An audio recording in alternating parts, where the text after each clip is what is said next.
Okay, bad dreams and nightmares. That's one of my specialties, that I'm very good at dream analysis and also any kind of unconscious, subconscious things, hang-ups and stuff. The reason why we're we have nightmares and bad dreams is because our subconscious is trying to bring up feelings that we're ignoring. Now, our subconscious knows more than we do. So, to give you a quickie little lesson in why our dreams are so important, if you can imagine, this is our consciousness. When we are awake, this is like this daytime sort of. When we're awake, our conscious mind is awake. And our conscious mind is logically examining everything. And we are in control with our logical mind. But when we are asleep, when we're asleep, it's kind of like, okay, here we're asleep. When we're asleep, our subconscious mind is awake. That means that just like our eyelids closing, our unconscious or our subconscious is now in charge. And all the feelings represented by this water, all the feelings that we were feeling underneath are awake. And if we weren't paying attention to them when we were awake in real life, then we go into those deep feelings. So, when I was studying with Fred Kimball, who was the guy who used to, he was famous for the man who read the minds of animals, and he actually read the minds of people too.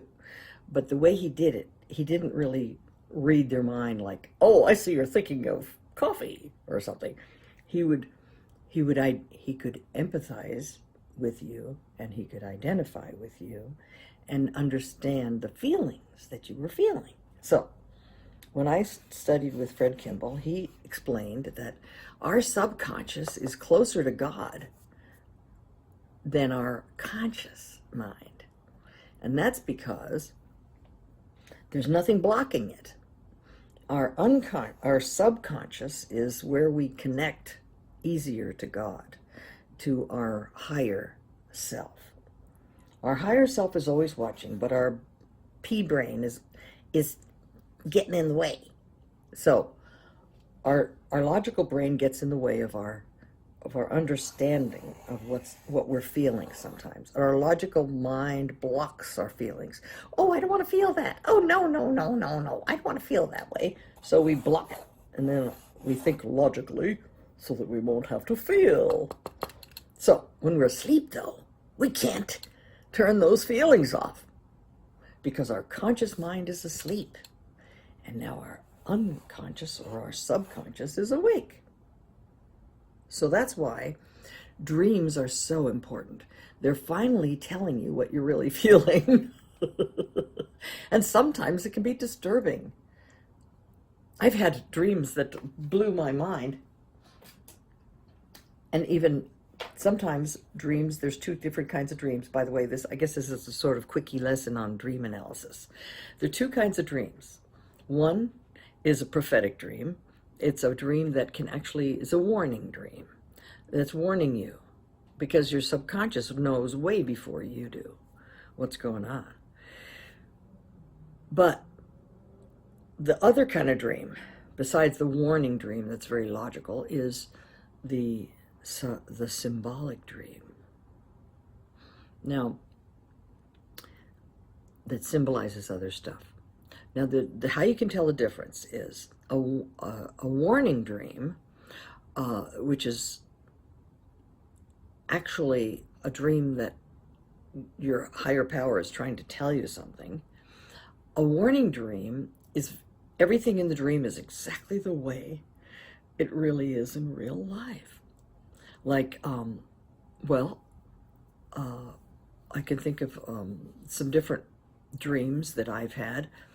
Um, I had a dream once that I had a high chair and this was when my kids were little and we didn't have a lot of money. I had gotten my high chair had broken. The tray part of it had broken off, and I said, "Oh, I'll just, push it right up against the table and use it like the table will be the tray," because we didn't have the money to buy a new high chair. And I used the little belt around there was a belt that you could strap the baby in, and the baby wouldn't fall out. Well, I had this dream one night, and every single thing in the dream was exactly the way it is in real life. The kitchen looked the same, the table looked the same, the high chair looked the same. But in the dream, my daughter had pushed herself away from the table. The high chair had scooched back, and she was in the high chair with that strap around her stomach, and she wiggled out from underneath it and was going and hanging there, strangled by the cord. And it freaked me out. In the middle of the night to dream this, I jumped up in the middle of the night because I'd already studied dream analysis by then. I knew that was a warning dream because every single thing in the dream was exactly the way it looked in real life. And I got out my scissors and I snipped off that cord and I threw that high chair out the door because it was a warning dream that my daughter could strangle herself accidentally. If I just went in the kitchen and I wasn't there for a second, preparing food or something, thinking she's okay, and then, bammo, she could have strangled herself. Well, so that was a warning dream. Now, there's the other kind of dream. Remember, there's two kinds of dreams. The warning dreams, which are the real life kind of dreams. And then there's the symbolic dream. And the symbolic dreams are kind of fun. Is the kind of dream where like things are not the way they are in real life. Like there could be like all of a sudden there's a swimming pool in the living room, or even if you want one, it doesn't look like it does that in real life. Or something's wrong and things look weird, or there's something strange that's not normal in your dream. So that's a symbolic dream, and it symbolizes different things. Now, when I was a teenager, I had a dream that was, here I am like exposing myself to ridicule, but this is important because I had this dream. Okay, now in real life, I had a girlfriend and she had told me something in confidence, and I had thought it wasn't important, and so I told somebody else.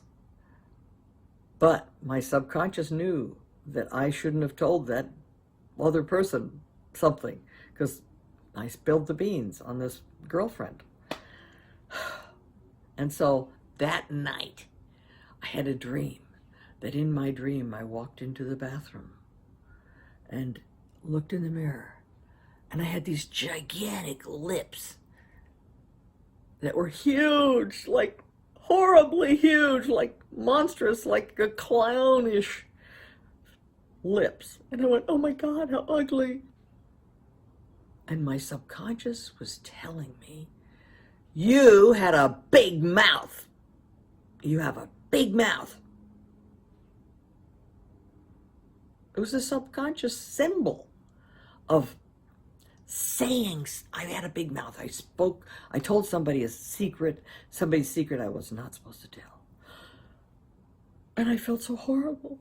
And when I woke up, I said, oh my God, do I have a big mouth? And I went in the bathroom, and luckily it wasn't there, really. But subconsciously, my subconscious was trying to tell me, you had a big mouth.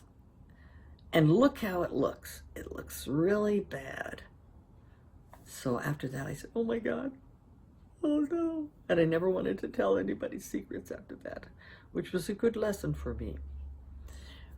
And also, the symbol of going into the bathroom represents wanting to eliminate. You want to eliminate something. What do we go to the bathroom for? To eliminate, right? It's a crappy topic, but somehow we've got to eliminate it. So, at any rate, so we were, in my dream, I was seeing myself wanting to eliminate the big mouth. And that's why I was going into the bathroom, and why I saw in the mirror, looking at myself, that I had a big mouth. So that's a symbol, a symbolic dream. So that's a difference between a symbolic dream and a real life warning dream. There's so many reasons for different dreams. And this is the thing. When you have a dream, if somebody else tries to interpret it for you, and it doesn't seem right, it's not the right interpretation, because you are the best person to interpret your own dreams. But you have to learn a little bit about symbology and about yourself, because every symbol means something in a dream. And if you understand the basic symbols and you know what those things mean to you, they may mean something different. So if you say you have a dream, normally a house represents yourself. Because why? We live in a house. That's as us. And our house might look different in a dream than it does in real life. I remember years ago having a dream that I saw all these beautiful fruits outside my door. And I knew that they were fruits of creativity and things that I wanted to accomplish. And I looked up at the sky, and it was beautiful. And I said, oh God, I want to do all these creative things. And it was like, there was a voice that said, you cannot do them until you clean up your house. And I went into the house, and it was a different house than I live in real life. It was a symbolic house that myself needed cleaning up. And I went into the house, and there were all these rooms that were like dark. And it was a symbol for me in my earlier years that I had to understand myself better. I had to turn on the light, basically, the light of consciousness, to be able to understand myself in order, before I could actually use my gifts of creativity. I wanted to give them to the world, but they weren't ready yet because I didn't know enough about myself. So that sent me on this journey of self-discovery, and that's why I took all these self-discovery understanding classes to be able to understand myself. Let's see, Brian says, sometimes good dreams happen in my sleep, and I dreamed that I was a bodybuilder. Wow, maybe that means a wish that you have, that you want to work out and be healthier. But you know what, you know whether that's true or not. Maybe it means that you have the skill. See, this is an itch I'm itching right now. By the way, this is another thing I learned from Fred Kimball, the guy who taught me to read the minds of animals. And he said that every single itch that we do means something. It's another way of our subconscious communicating with ourselves. Now, if you remember what I said earlier, that our conscious mind and our subconscious mind are both very important, but our subconscious mind is closer to our higher self than our conscious mind. Our conscious mind can get in the way and argue with our intuition, like I mentioned earlier in the talk. So our subconscious knows more than we do sometimes, consciously. So Fred Kimball said that our subconscious is always communicating to us through our feelings, through our body. Now, that's why he said the itches. If we itch somewhere on our body, each itch means a different thing. And he figured them all out. He went all over the world and studied this with every nationality as a merchant marine man in people's in countries where he didn't speak the language, but he learned to communicate with his own subconscious to understand what they were saying. So he found out and discovered these ways of understanding his own subconscious, and he taught them to me. So as I was saying, the itches, when we went back to Brian, when Brian mentioned he has dreams that he was a bodybuilder, and I was itching for him. Now, when you concentrate, this is a itch class. If anybody wants to learn the itches, I can teach the itches, and you'd have to just private message me, and we could set up some lessons. But the itches, when you learn the itches, say, for what each itch means. In the case of Brian Adams, when he was dreaming about being a bodybuilder and it felt really good, I was itching that he was itching on my eyebrow. Now the eyebrow itch it's when the eyebrows catch the sweat. So an eyebrow itch means hard work. So when getting that itch for Brian, because when you concentrate on somebody else and empathize with them, you're itching for them. So itching for Brian, when he said, when itching here means that Brian's thinking about bodybuilding, which is a lot of work. It would be a lot of work. Now, if it feels good, but it's a lot of work. So your intuition is telling you, well, gee, it would be a lot of work. So you have to answer that question yourself. Do you want to work that hard to get that good feeling? And that's what you had in your dream. So this is fascinating. I mean, I love this kind of stuff. So if anybody's interested in like learning more about dreams and understanding your own subconscious, that's where my expertise is. So if you, do you have a weird dream? Let me know. I'm glad to help you understand your own dreams. And as I said earlier, you are the best person to analyze your own dreams. And the reason why is because when you know yourself, and when dreams are symbolic, the symbols are personal to you. So a symbol that means something to somebody else might not mean the same thing to you.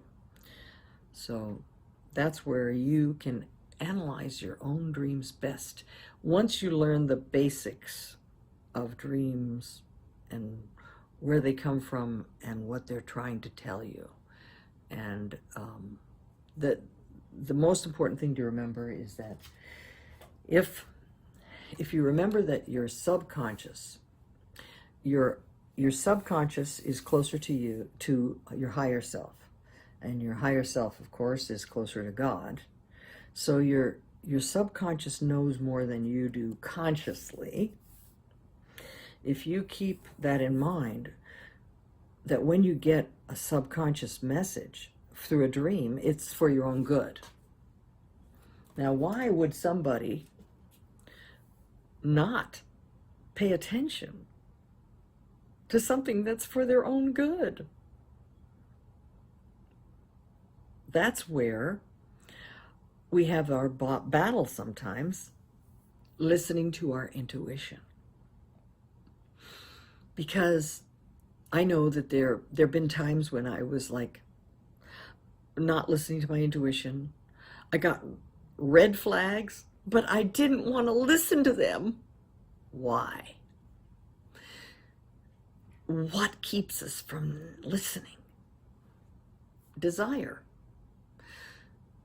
Our logical mind wants to believe that such and such couldn't possibly be true. And our desires are bigger than our listening to our intuition.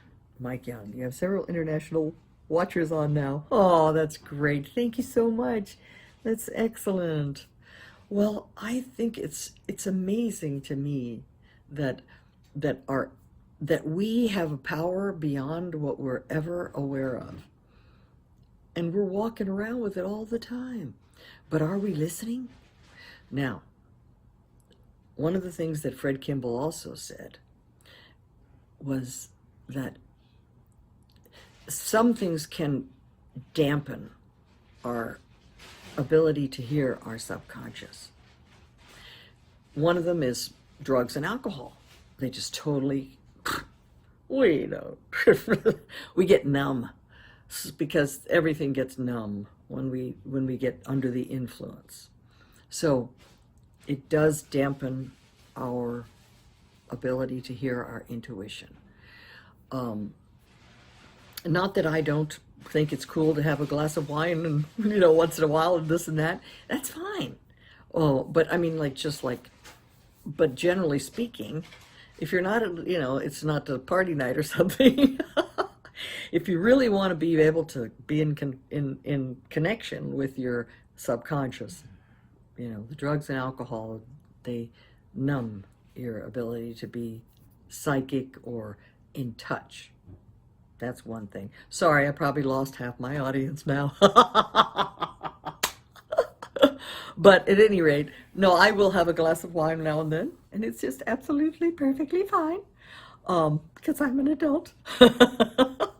But I can tell that it's dampening my subconscious. Sure, if I'm just going to be, this is night off to relax, that's different. But if I want to have my wits about me and to be able to be sensitive to my subconscious, then I don't drink. But this is interesting because how do we listen? How do we listen to our unconscious, our subconscious? Okay, it all has to do with being in touch with your feelings. Now, like I said, the itches, every itch that we make in our body means something. Every itch that we have on our body signifies a different thing. Now, a couple of them, I'll tell you something interesting. Okay. You see where I just itched under my nose, okay? If you are talking to somebody and they itch under their nose, itching under your nose means deep interest. So if you're talking to somebody and they start itching under their nose, that means they're deeply interested. Keep talking. That's a sign that the person is deeply interested in what you're having to say. So watch yourself. Next time you're watching something and it's interesting to you, you'll unconsciously go like that and you won't know why. And you say, hey, I did it. Ruthie was right. So that's one little tip. Now there's so many of them. Okay, how about this? You itch in your corner of your eye. If you itch in the corner of your eye, that means troubles that can be handled. Why? Okay. When you're standing up straight and a tear comes, a trouble, if you get it at the corner of your eye, you're getting it when it first starts. But if you're laying down on your back like a baby and you itch here, if you're crying and you're a baby, the tears are going to come down out of the side of your head, the side of your eye. That means you feel helpless. Those are tears you feel helpless about, troubles that you feel helpless to do anything about. So, hi, Rosie. Hey, this is great. Rosie joined me. She knows all about Fred Kimball because I've known Rosie from way back when I first had my first husband, and she was friends of him before I knew him. And my late husband is the one that introduced me to Fred Kimball, who's the guy, the man who read the minds of animals and who taught everything he knew to my husband and me. So I'm very grateful that it passed down from Fred Kimball to my husband to me, and now I'm the repository of that knowledge. So someday I've got to write a book about it. So thank you, Rosie, for joining. So this is what the first thing about the itches, that every single itch on our body means something. Now, if you're worried about something, you say, ooh, I wonder if I'm going to be able to pay the rent this month. And you go, itch. Okay. Troubles that can be handled. Why? Because you itched right in the corner of your eye. Now, of course, don't do that today. Unless you just washed your hands. We're not supposed to touch our eye or nose or mouth or our ears. Well, you know the drill. But if you feel like itching your eye and you go, oh, I feel like itching my face, go wash your hands. And after you wash your hands, then you can itch. Okay. And then afterwards, wash them again. So if you itch troubles that can be handled, then that means that it's something you'll be able to handle. Because why? Tears. Okay. But if you itch here, helpless, a baby laying on its back, the tears fall down and they feel helpless. They can't get up. So that's to be like, oh no, I won't be able to pay the rent, whatever it is. Okay, so that's what it means. Those are the itches. Oh, that's just a sampling of the itches that you can have all over your body. And you know what? Each itch means something. So away from that topic right now, I want to ask you all to join me again at another time. If anybody is interested in learning any more about the itches or connecting with your own subconscious, that is where I am very good at. That's where my expertise is. So contact me if you have a disturbing dream, or if you don't understand why you're feeling a certain way, or you're getting anxiety and you want to understand what it's about. Please contact me, private message me. I'm going to sign off now, so thank you for joining me, and it's been a pleasure, and we'll have to talk again soon, okay?